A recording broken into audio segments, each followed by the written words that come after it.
Assalamualaikum warahmatullahi wabarakatuh. Perkenalkan, nama saya Andara Pancafelisa. Saya ingin membuat tugas video yang disuruh oleh Ibu Iis Prismawati MH, mata pelajaran pengantar ekonomi Islam.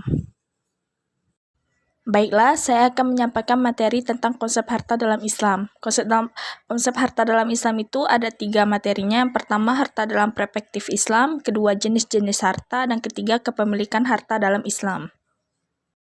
Latar belakang dari konsep harta dalam Islam yaitu harta adalah karunia dari Allah yang harus diurus dan dimanfaatkan dengan bijaksana. Islam mengajarkan bahwa manusia diberi tanggung jawab atas harta mereka sebagai amanah, bukan untuk kesenangan semata.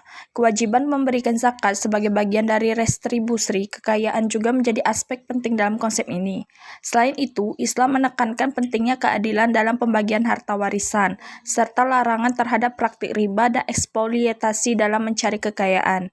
Dengan pemahaman ini, konsep harta dalam Islam memandang harta sebagai sarana untuk mencapai tujuan kebaikan individu dan masyarakat secara keseluruhan.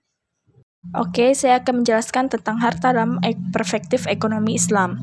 Pada asasnya, harta atau al-mal dalam perspektif ekonomi Islam merupakan milik Allah yang oleh manusia sepatutnya dijadikan sebagai alat, bukan tujuan untuk mencapai falah atau kesejahteraan yang hakiki, baik di dunia maupun di akhirat. Ia merupakan kebutuhan pokok manusia yang bersifat primer, yang terlindungi sejajar dengan kebutuhan akan agama, jiwa, akal, dan keturunan. Atas dasar itu, Islam memberikan apresiasi setinggi-tingginya atas orang yang mengupayakan berbagai cara yang halal untuk memperoleh harta benda dan sebaliknya menetapkan sanksi hukuman berupa had atau orang yang mengambil atau mencuri harta orang lain dengan jalan batil. Jenis-jenis harta, mal mutakawim dan gai al mutakawim. Harta mutakawim adalah segala sesuatu yang dapat dikuasai dengan pekerjaan dan dibolehkan syara untuk memanfaatkannya. Pemahaman tersebut bermakna bahwa tiap pemanfaatan atau sesuatu berhubungan erat dengan ketentuan nilai positif dari segi hukum yang terkait pada cara perolehan maupun penggunaannya.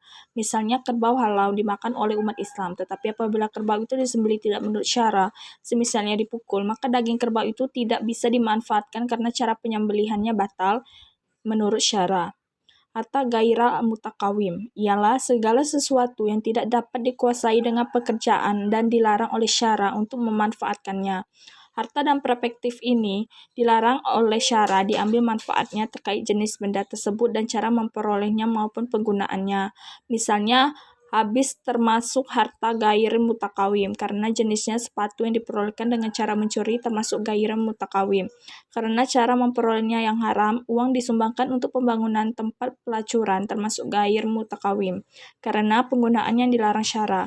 Kadang-kadang harta mutakawim diartikan dengan zina, yaitu sesuatu yang mempunyai nilai seperti pandangan mufukana. Yang kedua ada mal misli dan mal mikimi. Harta misli ialah sesuatu yang memiliki persamaan di pasar atau mempunyai persamaan tetapi ada perbedaan menurut kebiasaan antara kesatuannya pada nilai seperti binatang dan pohon. Ketiga, istiqlal dan misli mal. Harta istiqlal ialah harta yang dalam kategori ini ialah harta sekali pakai. Artinya, manfaat dari benda tersebut hanya bisa digunakan sekali saja. Harta istiqlal dibagi menjadi 2, yaitu istiqlal hakiki dan istiqlal hukuki. Istiqlal hakiki ialah sesuatu benda yang menjadi harta secara jelas zatnya habis sekali digunakan. Misalnya, makanan, minuman, kayu bakar, dan sebagainya. Sedangkan istiqlal hukuki ialah harta yang sudah habis nilainya bila telah digunakan tetapi zatnya masih ada. Keempat, mal manaklu dan magair al-manklu. Harta manklu ialah segala sesuatu dapat dipindahkan dan diubah dari tempat satu ke tempat lain, baik tetapi pada benda bentuk dan keadaan semula ataupun berubah bentuk dan keadaannya dengan perpindahan dan perubahan tersebut. Harta dalam kategori ini mencakup uang, barang, dagangan, macam-macam hewan, kendaraan, macam-macam benda yang ditimbang dan diukur. Kelima, mal ain dan mal dayarti. Ialah harta yang berbentuk benda seperti rumah, pakaian, beras, kendaraan, dan lainnya. Harta ini menjadi 2, yaitu harta haizati, kima yang memiliki bentuk yang dipandang sebagai harta karena memiliki nilai. Harta inzati kima yaitu A. Benda yang dianggap harta boleh diambil manfaatnya, B. Benda yang dianggap harta yang tidak boleh diambil manfaatnya, C. Benda yang dianggap sebagai harta yang dapat sebangsanya, dan D. benda yang dianggap harta yang tidak ada atau sulit dicari sepadannya dan serupa, dan E. benda yang dianggap harta berharga dan dapat dipindahkan, dan F. benda yang dianggap harta berharga dan tidak dapat dipindahkan.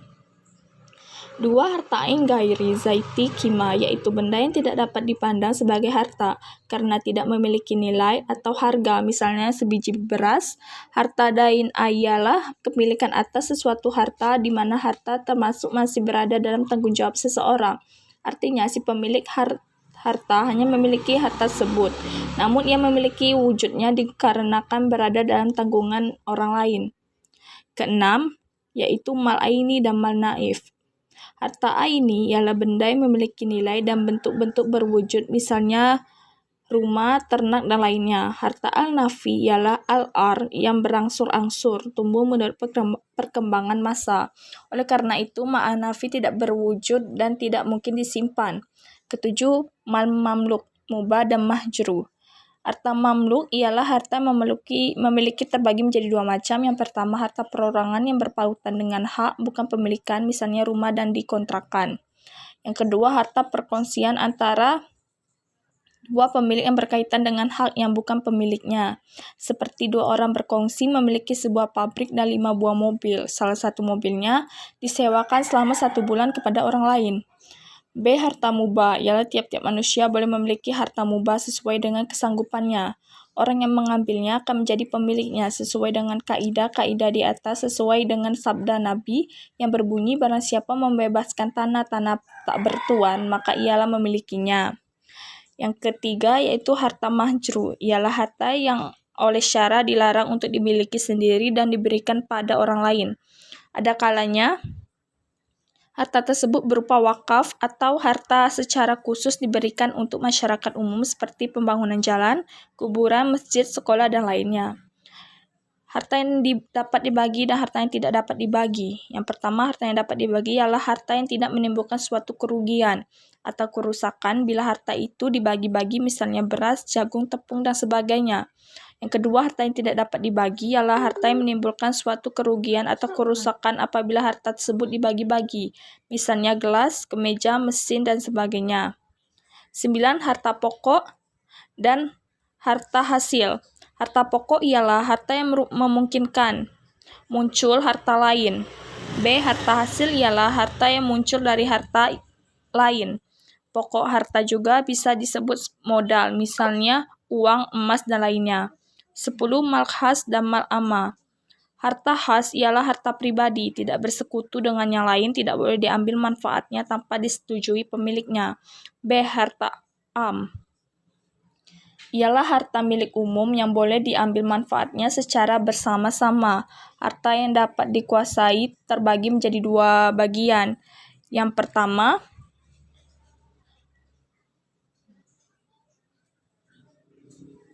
harta yang termasuk milik perorangan. B. Harta yang tidak dapat termasuk milik perorangan. Harta yang dapat menjadi pemilik perorangan ada 2 macam, yaitu harta yang tidak dan kepulauan pemilikan jenis harta yang telah penulis uraikan di atas.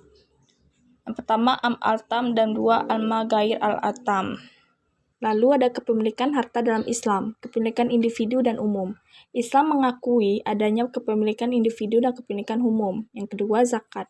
Zakat adalah salah satu pilar Islam yang mengharuskan muslim memiliki harta mencapai nisab untuk memberikan sebagian dari hartanya kepada golongan yang membutuhkan. Yang ketiga itu ada harta waris. Harta waris dalam Islam mengatur pembagian harta peninggalan seseorang yang telah meninggal kepada ahli waris yang berhak seperti anak, istri, suami, dan kerabat lainnya.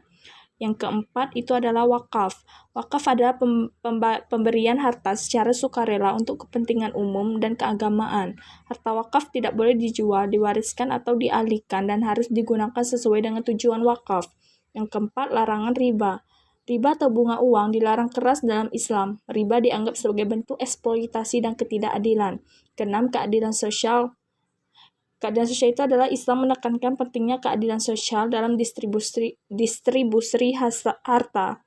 serta Muslim diajarkan untuk peduli terhadap kesejahteraan sesama, membantu yang kurang beruntung, dan tidak menumpuk kekayaan tanpa memperhatikan kebutuhan orang lain. Ketujuh, kepemilikan harta usaha. Harta yang dapat diperoleh melalui usaha yang halal dan sah diakui sebagai pemilik pribadi. Islam mendorong bekerja keras dan mencuri rezeki yang halal sebagai bentuk ibadah. Sekian penjelasan dari saya tentang konsep harta dalam Islam. Apabila masih banyak yang kurang, saya mohon maaf. Wassalamualaikum warahmatullahi wabarakatuh.